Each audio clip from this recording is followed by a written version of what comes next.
to have such doubts? You're allowed to have your opinion. This is a free country. You don't seem to have any of those doubts. Well, first of all, I saw the man help down the craft. I saw the man, well, not physically. I also saw the man speaking to them. I saw him shake their hand. Granted, he's not behaving like Lionel Messi or Serena Williams.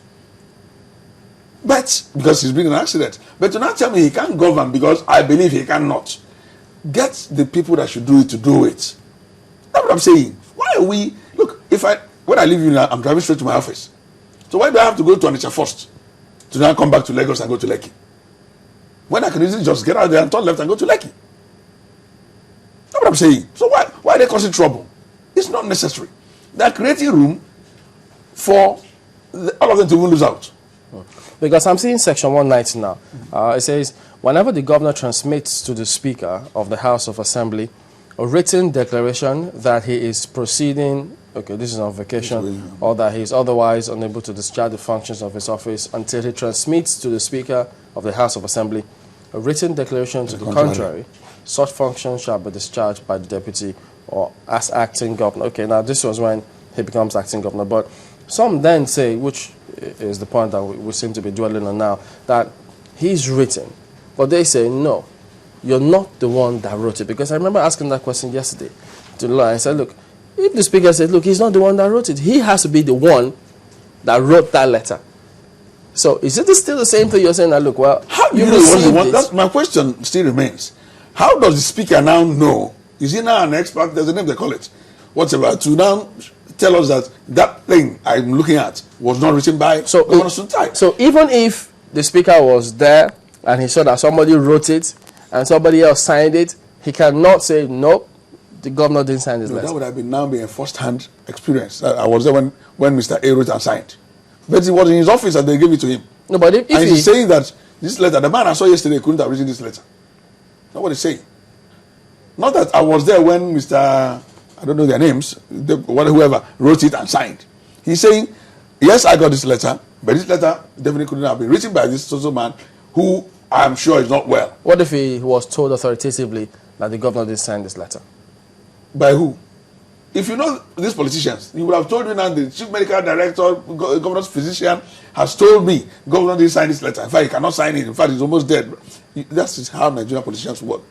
Whatever advantage they have, they're wrong with it. For them not to still be telling you, we believe he didn't do it, means they don't have any better. No, but for them to say, no, he didn't sign this, they will have some information. Where is it? Because you're not even empowered to say that. That's what I'm saying. You're not empowered to say the man didn't do that because you're not in a position to say that. Okay, but if I saw maybe another person writing or another person signing... They would have said it. Because right now, you're not making a general statement. That man I saw couldn't have written it. No, but if you saw you said he didn't write it, it's Mr. Let me use I'm an Igbo man. It's Mr. Okafor that signed it, that wrote and signed it. Then you can't just say, no, Governor Sultan didn't write and sign it. Just like that. And you expect us to now say, okay, you're right. Right based on what? So, right based on what? If a third party tells the Speaker that the governor didn't write or sign this letter, would that be tenable if that third party is not a medical director? That's what I'm saying. Okay. If the police, after investigation, says because they put the imprimatur on it, we are saying we have found out that Governor Suntai did not write or sign this letter. It's a different thing. It's coming from the correct source. Or if his personal physician, even now, says, though that will still be subject to some other things, but at least that will give us further comfort to say, look, this man shouldn't be near here. Says, my patient cannot administer. He can't recognize people. He's, whatever language they want to use, but let me use the layman's one, he's brain dead. That is personal physician now talking. And after further examination, I'm still confirming that this man is incapable of governing the state. That is personal physician. You know what I'm getting in all of this? It's quite easy and a simple affair, but we're making it look so difficult. After all, we all knew the hospital he went to, and he has his own personal physician that accompanied him. So the ESCO, before the dissolution, since you also say, well, that dissolution stands, should have actually kick-started Section 189 of the Constitution with his personal physician and Be four part of the committee. others, part of the committee, to ascertain his health status. Is that what you're saying? Correct. Now that we haven't done that, because from what Mark saw on the front page of this day, it means that it looks like we're almost coasting into big trouble in Taraba State. How do we avert all of this? I said it before. I said, let the man do his work as governor, whether you believe he's doing it directly or indirectly. Let him do that. Now you believe that he's not fit, and your state is going to get messed up. You kickstart. There's steps you can take. Let's even take the simplest one. Who appropriates for a state? It's not House of Assembly, just like the National Assembly appropriates for the Federation. Wasn't money spent? I said, this is not for me to be consulting for these people. Wasn't money spent? Why don't we ask the governor to come and explain how the money was spent? Who appropriated the money he used in Germany and in the US? And the man, you find out the man cannot come. And when you go and look at why you can impeach a governor, it's just about the Constitution, gross misconduct against the Constitution. Second arm, gross misconduct as in the opinion of the House.